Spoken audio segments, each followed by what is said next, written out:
ডেনমার্কের পররাষ্ট্র মন্ত্রণালয় আজ যুক্তরাষ্ট্রের ভারপ্রাপ্ত রাষ্ট্রদূতকে তলব করেছেন, কারণ ড্যানিশ গোয়েন্দা সংস্থার রিপোর্টে উঠে এসেছে যুক্তরাষ্ট্রের কয়েকজন নাগরিক গোপনে গ্রিনল্যান্ডের উপর প্রভাব বিস্তারের চেষ্টা চালাচ্ছে। অভিযোগ অনুযায়ী তারা গ্রিনল্যান্ডকে ডেনমার্ক থেকে বিচ্ছিন্ন করে যুক্তরাষ্ট্রের সঙ্গে যুক্ত করার প্রচারণা চালিয়ে যাচ্ছে। পররাষ্ট্রমন্ত্রী লার্স লাক্কো রাসমুসেন কড়া ভাষায় বলেছেন, ড্যানিশ রাজ্যের অভ্যন্তরীণ বিষয়ে কোনো বিদেশি হস্তক্ষেপ কোনোভাবেই সহ্য করা হবে না।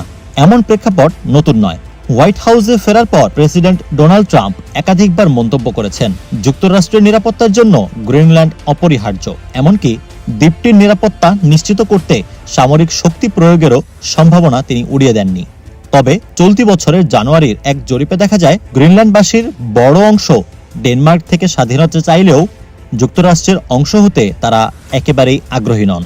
এ অবস্থায় ডেনমার্ক গ্রিনল্যান্ডের সঙ্গে সম্পর্ক জোরদার করছে এবং ইউরোপীয় মিত্রদেরও পাশে পাচ্ছে। গত জুনে প্রেসিডেন্ট ইমানুয়েল ম্যাক্রো গ্রিনল্যান্ড সফর করে ঐক্য ও সংহতির বার্তা দেন। এদিকে ড্যানিশ গোয়েন্দা সংস্থা সতর্ক করেছেন, আর্কটিক অঞ্চলের কৌশলগত গুরুত্বের কারণে গ্রিনল্যান্ড ইতিমধ্যেই বহিঃশক্তির প্রভাব বিস্তারের বড় লক্ষ্যবস্তুতে পরিণত হয়েছে।